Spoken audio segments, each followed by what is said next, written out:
Thank you so much, Professor Gurib-Fakim. Now, I'm quite sure that what we've just heard has provoked some really interesting questions.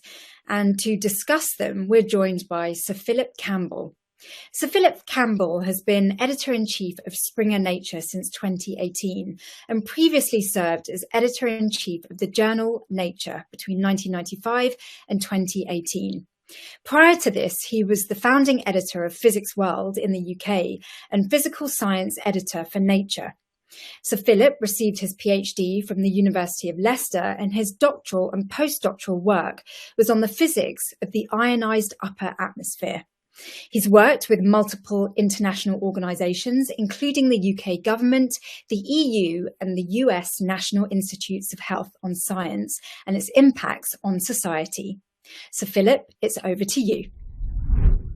Hello everyone, my name is Philip Campbell. I am Editor-in-Chief of Springer Nature, and it's a pleasure and a privilege to be here to have a conversation with Dr. Amina Gurib-Fakim. And thank you very much, Amina, for your stimulating talk and for your participation in support of the Driving Global Impact Awards.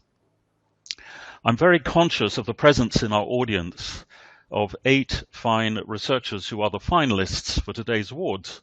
They are from around the world and they work on diverse challenges, but they have in common that they have demonstrated an ability to carry out excellent research intended to make a difference to society.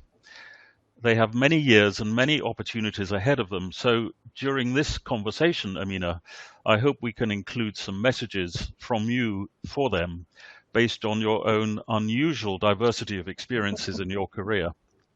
But first, to pick up on a strong message from your talk, with neglected and underutilized species in mind, you highlighted the importance of documenting agrobiodiversity, and in particular the Agrobiodiversity Index.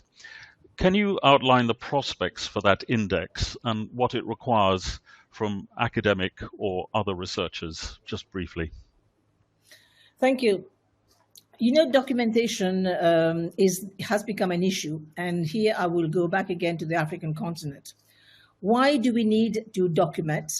Because a lot of the transmission on the continent has been oral, and this is particularly painful when I look at traditional knowledge, especially with medicinal plant, for example, where the transmission is oral, and every time an elderly disappears, we have lost a library.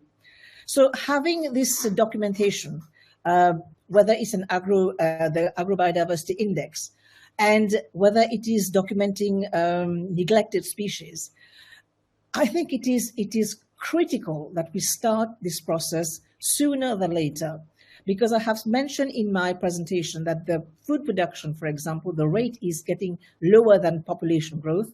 But I think where the Agrobiodiversity Index, especially with the underutilized species, it caters for something very, very specific. It caters for hidden hunger. And hidden hunger is the scourge of many children in the developing world.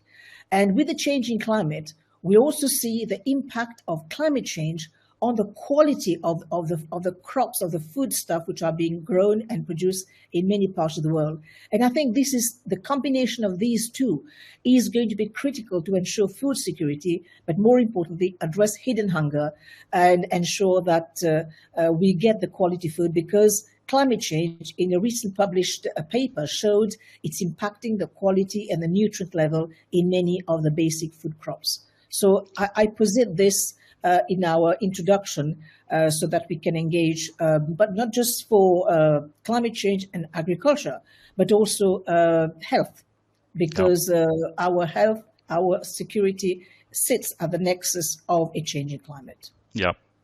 I'll just mention a similar problem we have in the academic literature, which I'm sure you'll be completely familiar with, which is just how many treasures, maybe gems, are hidden in literature that is not indexed.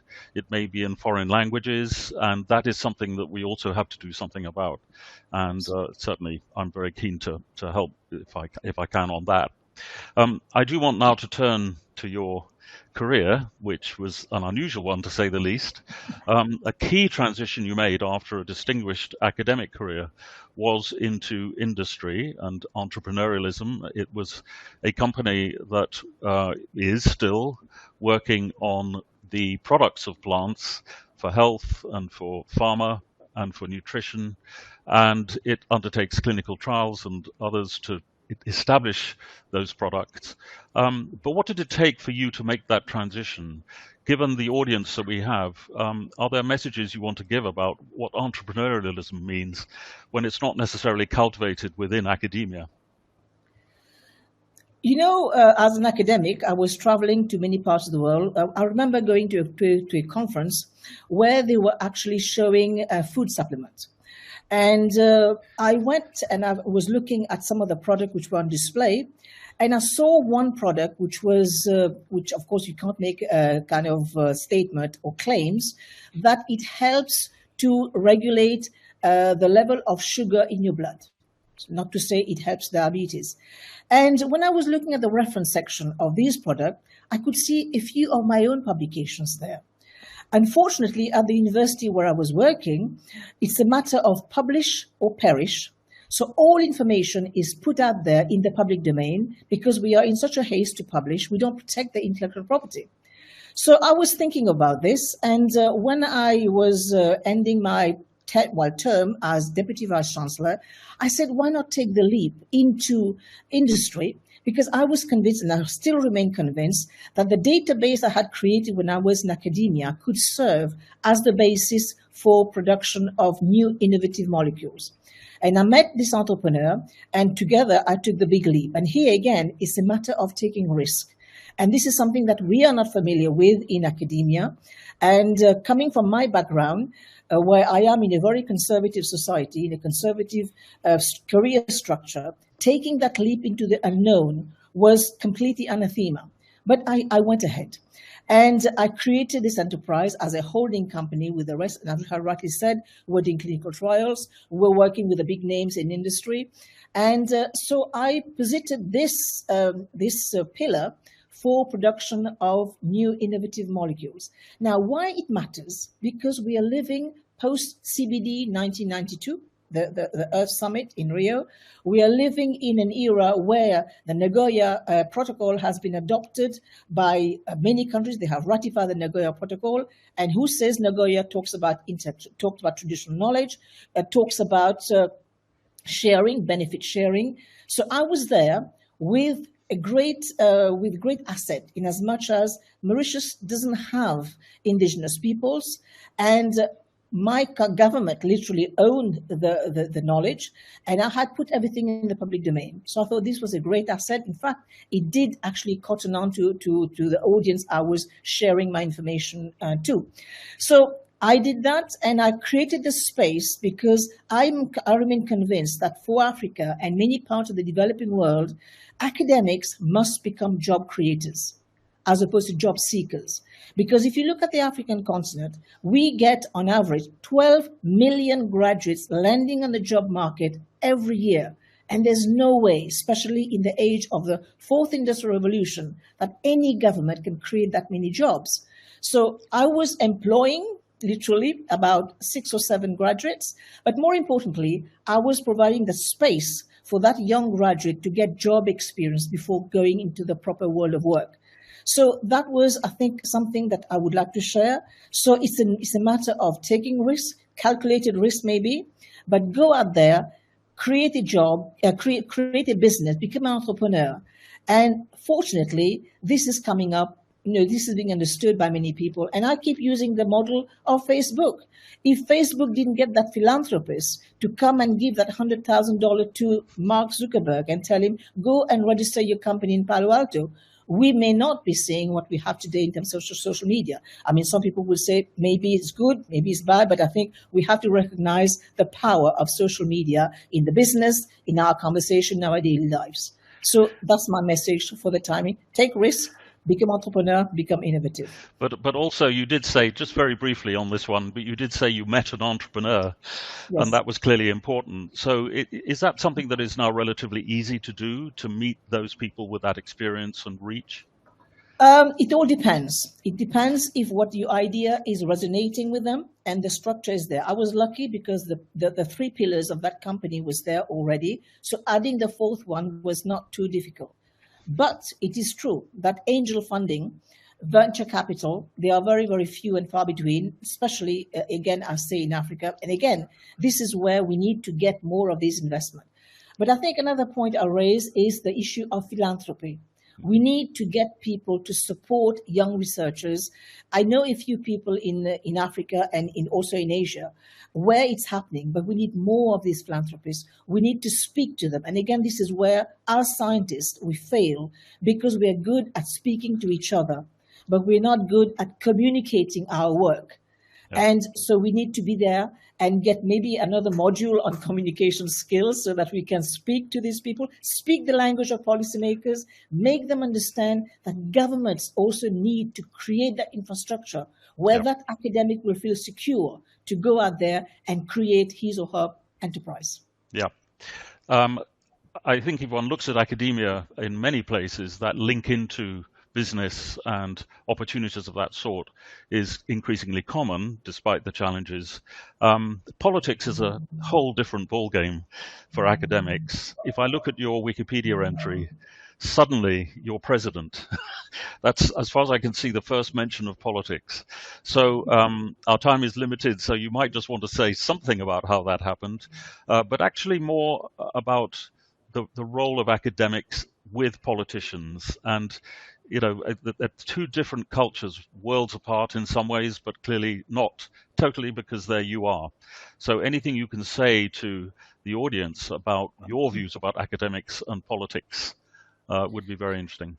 Well, to cut a long story short, in my case, I use, because I'm a scientist, I tend to use the word serendipity very often. It was serendipity. Again, it was because I took risk. When people said, you might be a good candidate because you have all these negatives. I say negatives because I'm a Muslim woman and I am not a politician, because our models of our governance is very much based like in the UK. So the head of state has not got much executive power, but authority. So I said, why not? Let's go for it. I put my hat in. And I didn't know that they were going to win, but they won. And so I became president. But the other thing is that we need to have more literate executives at that level, the politician. Because if we don't get people who you can speak to, and again, here I go back to what I said earlier on about scientists not being able to communicate, we need to engage more and more with this world. It's a funny world. It's a very weird world when you're an academic because as a scientist, you say exactly what is right. And there it's quite a bit murky sometimes.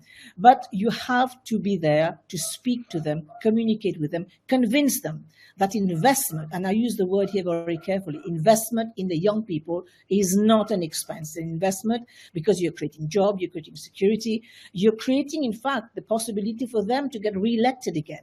If they play the cards right. And we need to show them the ideas, the number of ideas that die in the valley of death because they don't have the ecosystem there to help these people to cross and get, of course, ideas and create jobs and, all the good points that we have to show to the politicians and to the policymakers. Thank you for that.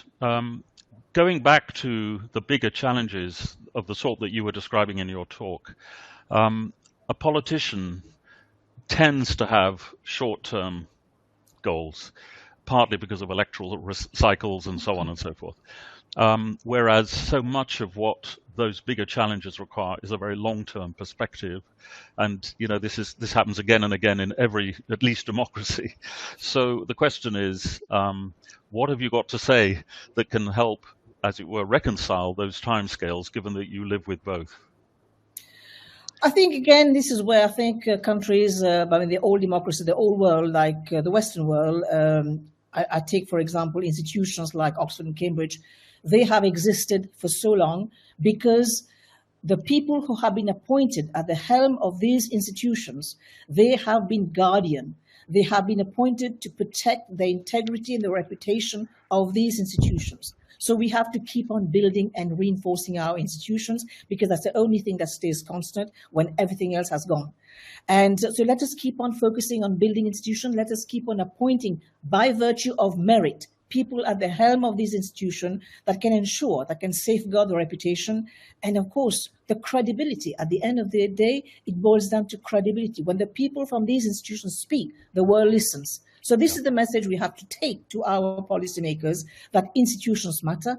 And we, as academics, as policymakers, entrepreneurs, we have to turn to these institutions that are credible, because the data they generate shapes the policy, shapes the law of our country. So we have to keep on building institutions. Right. In your answer about the timescales of politics and engagement with politics, you referred to needing literacy at high levels. Again and again, in some of the big work that's being done about the future of the food systems, the future of oceans, etc., you see a plea coming out from those engaged in it for public literacy, and for, whole databases of knowledge that will help the public form their judgments. And of course, the social media give very short-term opportunities, but very important opportunities for that. I'm just intrigued to know how you see that challenge of public literacy. Education, of course, one needs that, but the timescales are very long. And at the other extreme, you have the social media. I don't know whether you'd want to give an example of a success which can help people think positively about public literacy. I think public literacy has now to be coupled with digital literacy. And we have seen that recently with the COVID crisis and the vaccination. We have seen so many of these fake media circulating on weird profiles. So I think what we have to help and, of course, educate our young people is increasingly digital literacy. And I will just jump the gun a bit because I'm a woman. I have to say this. When it comes to the cyberspace, it has also become a very good forum now to demonize women. So we have to keep on educating more and more young people to go to credible, and again, credible website, credible media means, of course, credible institution where the data is being generated from. So I think we are in that space, increasing that space, and we are also looking at young people with an attention span of about 8 seconds. So whatever we're going to communicate has to be done in bite size, but the bite size should not compromise on the quality, of course, on the veracity of the information, and also on the credibility of the science. Okay. You mentioned the issue of women in science, and there's a lot of attention now on diversity, equity, inclusion, and so on. Obviously, that's got to be a good thing, but I wonder whether you are feeling that where it needs to take hold, it really is taking hold in areas that you're aware of, and whether for us publishers or for others, there's something specific that is you really would love to see that isn't yet happening. I think inclusion, female talent, I think it's no longer an issue of morality or ethics, it's economics. And we see in women leadership a different sort of leadership, much more caring, much more compassionate. And I think we have to increasingly showcase to the world that being compassionate is not being weak, is not being womanly. And we have seen, of course, those countries with female at the helm, they have shown better result in management of the crisis recently, of course, even till now. So we have to go back, and I say it again, it becomes like a broken record, that in order to actually make an economy flourish, it cannot function with removing 52%. So a bird cannot fly with one wing. So we need to bring in the female talent more and more. And I think here again, institutions have a key responsibility to see to it that whenever a research proposal is being created, whenever a project is happening, the institution have to ensure that at least the quota of 30% is respected. Of course, if you go for parity, we're talking about, 50-48, but we can say 50-50. But we need to ensure that. And I think this is up to us, policymakers, to ensure that this is happening at all levels, trickling down all the way down to appointment even of women. But women have also the disadvantage, or their what we call advantage, that they take maternity leave. So the institutional responsibility is to see to it that these ladies come back, of course, to a job, to publication, whatever is needed, so that she comes back to that space faster and, of course, in good condition with prospects as well. I think our time is up. So, Amina, I can only thank you so much, both for your stimulating talk and your stimulating answers to my questions. And I'm sure that some of the audience, if not all of them, have been highly inspired by that. So at this point, thank you again, and I will hand back to our host.